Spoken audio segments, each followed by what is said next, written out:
Friends, I am Mrs. Navdeep Kaur and we are doing phonetics. phonetics में sound को लिखने के कोई प्रॉपर रूल नहीं होते, लेकिन फिर भी कुछ मज़ेदार इंटरेस्टिंग बातें आपके साथ शेयर कर रही हूँ। आपको काफ़ी हेल्प मिलेगी। जैसे अगर किसी वर्ड के पीछे अ आ रहा है तो उसको आपने ऐसे लिखना है।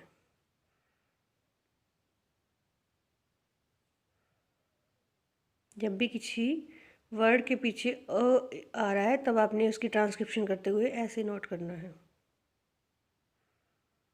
इससे आपको काफ़ी हेल्प मिलेगी। आप साथ साथ लिखते जाइए। जब भी कभी AGE आता है तब आपने उसको इस तरह से लिखना है। जैसे विलेज में आ रहा है AGE, गार्बेज में आ रहा है AGE, तब आपने उसको इस तरह से लिखना है। इन कुछ बातों से आपको काफ़ी हेल्प मिलेगी और आपको कुछ इजी हो जाएगा ट्रांसक्रिप्शन करना। नोट कीजिए, जब भी AGE आए तब आपने उसको इस तरह से लिखना है। नेक्स्ट, जब भी L के बाद M आता है, L के बाद M आता है तो L हमारा साइलेंट होता है, जिसको हम एफ्थोंग्स बोलते हैं। साइलेंट लेटर को हम एफ्थोंग्स बोलते हैं। जैसे काम में L हमारा साइलेंट है। जब भी L के बाद M आएगा तो L हमारा साइलेंट होगा। काफ़ी हद तक रूल काम आ जाते हैं, लेकिन exceptional cases are always there in English. Don't get confused. Note कीजिए, पाम बाम। अब हम देखते हैं M के बाद जब भी कभी B आता है।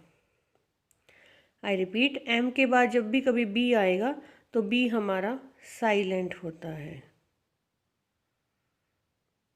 एफ्थोंग बोलेंगे हम इसको। नोट कीजिए, M के बाद जब भी कभी B आएगा तो मोस्टली वो साइलेंट होगा।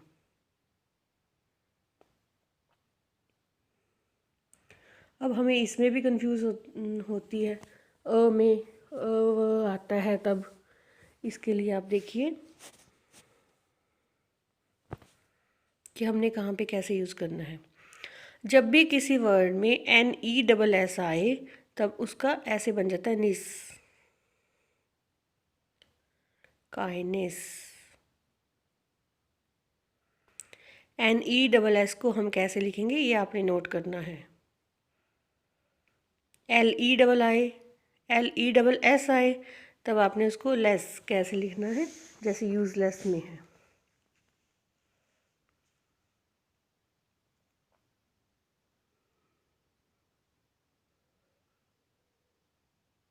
ये मज़ेदार बातें हैं, आपको काफ़ी फ़ायदा होगा इनसे।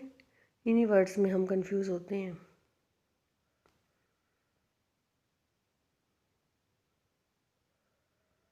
बच्चे साथ साथ नोट करते जाइए। MENT आएगा, MENT आएगा तब आपने उसका मेंट को कैसे लिखना है, एडवर्टीजमेंट। जब भी कभी मेंट आए MENT तब आपने उसको ऐसे लिखना है।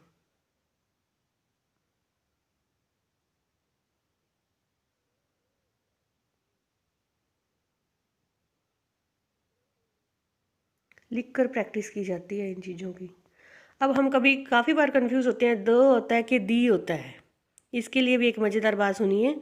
जब भी हमारा कॉन्सोनेंट से कोई वर्ड शुरू होता है तब तो द होता है। जब वोवल से शुरू होता है तब दी होता है। जैसे कार, सी हमारा कॉन्सोनेंट है इसलिए हमारा द कार है। ई एलिफेंट में ई है, हमारा वोवल है तो दी एलिफेंट है। हम सोचते हैं द और दी में क्या फ़र्क है। जब भी कभी सुपरलेटिव डिग्री आती है तो दी बेस्ट हो गया, दी आएगा।